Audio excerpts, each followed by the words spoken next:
Is Performance Max the best or worst campaign type in Google Ads? That's what we're going to determine today. Because look, I got these two comments recently, one on TikTok and one from YouTube, and I added them to my spreadsheet of questions to answer like I always do.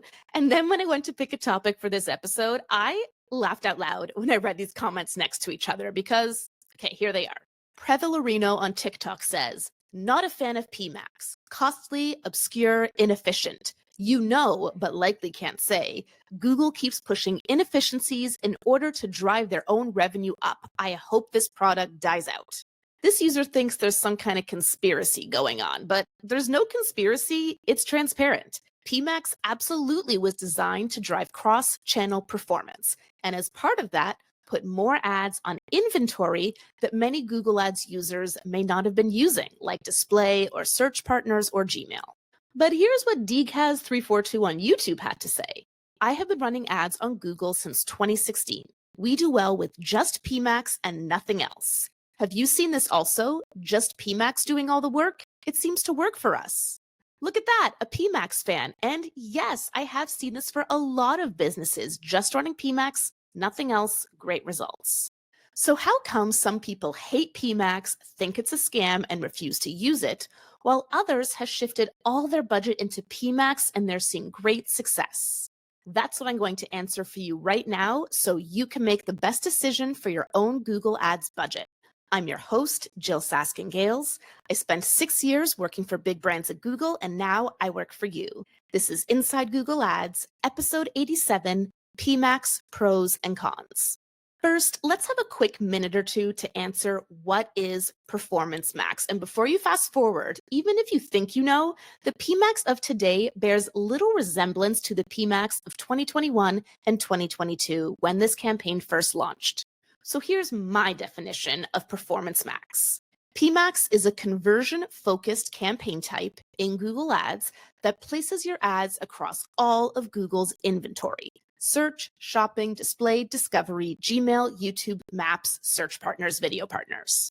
You choose one of 4 smart bidding strategies to guide your campaign, provide a plethora of text, image, and video assets and an optional product feed, and then Google's AI determines the best targeting and creative combinations to achieve your goal. The key things to remember about PMax are that you don't get to pick your targeting, your keywords, or audiences or placements. You must have conversion tracking and use a conversion-based bid strategy. And the thing that's really changed is that PMax is no longer a black box. You get a full search terms report in PMax, just like in search and shopping. You can add negative keywords. You can get a placements report via report editor and add account level content exclusions.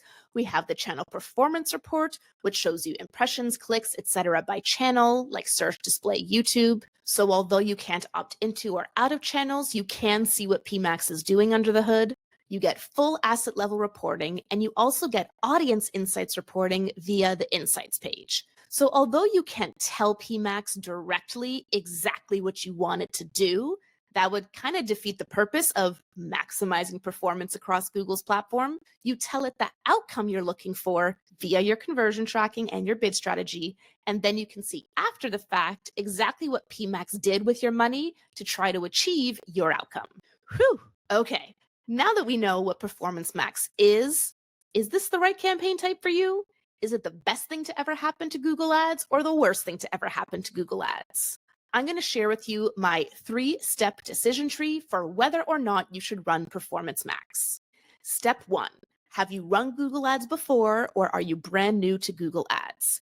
If you have an existing Google Ads account and you're running campaigns like search or shopping or demand gen and seeing good results, then Performance Max could be a logical next step for you. By bringing all of that inventory under one campaign with one joint bid strategy, you could potentially see even better performance and have an easier time scaling. If you're brand new to Google Ads, when you set up a new account, Google will try to get you to set up a Performance Max campaign as your first campaign. Don't do it. I recommend starting with search for lead generation businesses and starting with shopping for e-commerce businesses. Those are your core building blocks for advertising on Google, and if you see good results there, then consider testing PMax next. That brings us to step 2. Are you happy with your Google Ads results? Are you hitting your efficiency goals, like your desired target CPA or target ROAS? Or are you hitting your reach goals, like your desired conversion volume or total revenue or total profit? If you're happy, then, well, if it ain't broke, don't fix it. But PMax could be a way to scale those results if you feel like you're maxed out on the current opportunity. For search or shopping campaigns, look at your search impression share to see if you're maxed out or not. If you've never run any image or video-based advertising before, I do generally recommend launching a demand gen campaign first rather than going straight to PMax. Because if your assets suck, PMax will crumble. So test those assets out in demand gen first, where at least you can control your targeting. Now, if you're not happy with your Google Ads results, I will usually advise you to try to solve your current problems before exposing yourself to a whole new plate of PMax problems. Like maybe your conversion tracking is broken, or you're only optimizing for leads and not qualified leads, so you're getting lots of spam. PMax will make that worse, not better. Maybe your shopping feed titles and descriptions are really poor, so you're serving on a lot of irrelevant queries. PMax will make that worse, not better. Get your foundation working first before piling PMax on top. Step 3, you're running Google Ads, you're happy with your results, your foundation is in place. So here are 3 bare minimum things you need before launching a PMax campaign. First, you need full funnel conversion tracking, either purchases on the e-com side or qualified leads, or even better, sales on the lead gen side. Do not just track form fills or phone calls or meetings booked, or you will end up with a ton of spam in PMax. And that will be your fault, not PMax's fault. Second, you've got to spend at least $50 a day per PMax campaign, potentially higher, but PMax covers a lot more ground than search or shopping or even demand gen, and it needs budget and leeway to make that work. So if you can't spend at least $50 a day for at least 3 months and potentially see no return on that investment, don't try PMax, stick with what's currently working. And the third thing you need is high quality creative assets. High quality doesn't have to mean high production value, but it does mean you need a few different images that you know resonate with your target audience.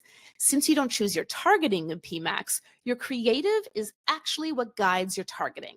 You want your imagery to appeal to your target audience, and just as importantly, not appeal to your not target audience.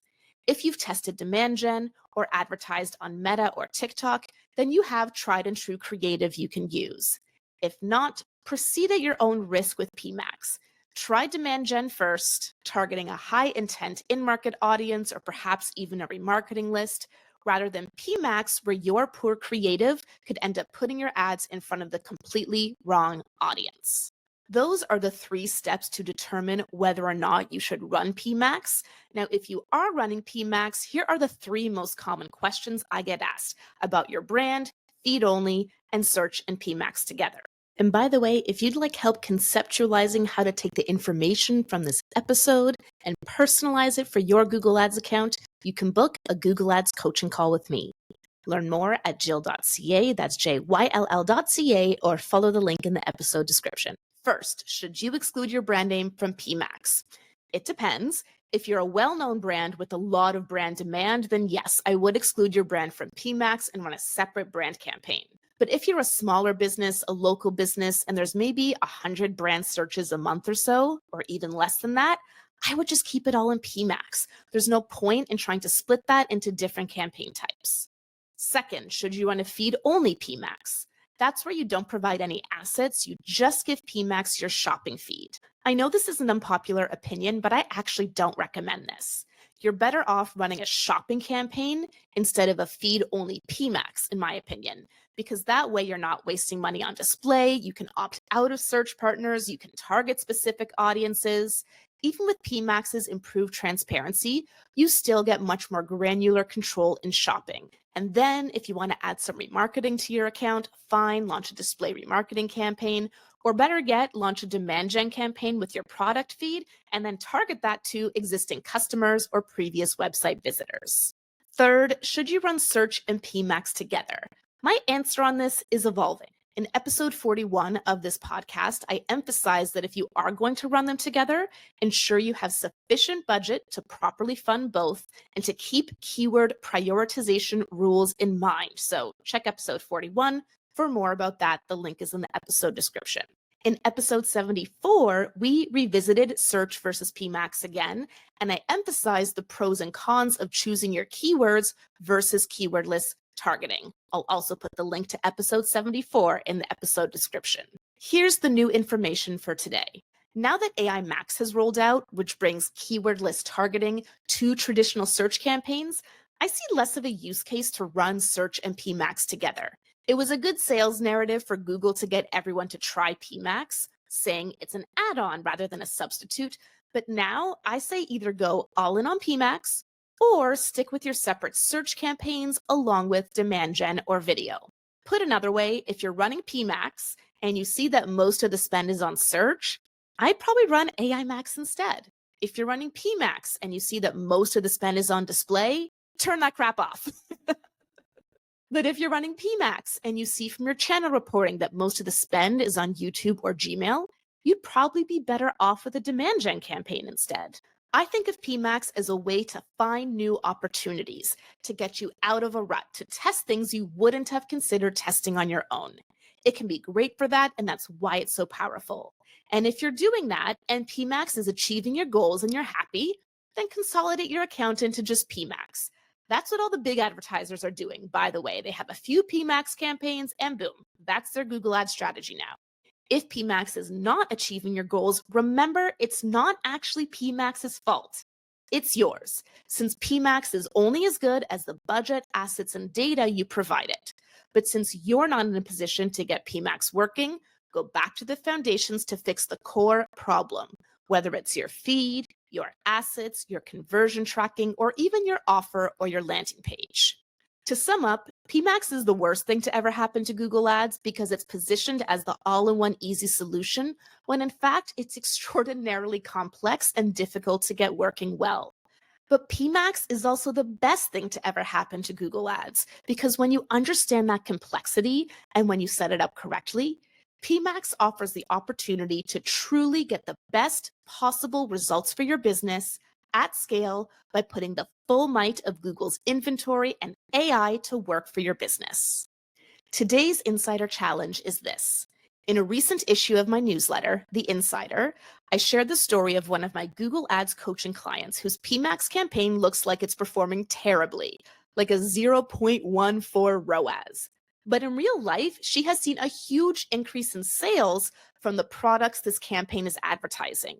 And that increase can't be attributed to anything other than PMax. I'll include the link to that issue in the episode description so you can check out the full story. It's called Your PMax Numbers Might Not Add Up. What would you do in this scenario? Keep investing in PMax or shut it off? The beauty of the Insider Challenge is there's no right or wrong answer, just an opportunity to stretch your brain on real-life Google Ads problem solving. And if you want to get a real Google Ads case study in your inbox every other week, you can sign up for my free bi-weekly Google Ads newsletter, The Insider.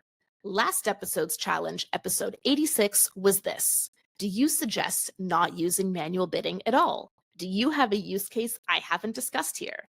As I shared, I do not recommend manual bidding. There's practically no use case for it in 2025, but I'm open to having my mind changed or open to potentially changing your mind. So if you do have a story about where manual bidding is still the right choice for a Google Ads campaign, please share it with me. I'd love to hear from you. I'm Jyll Saskin Gales, and I'll see you next time inside Google Ads.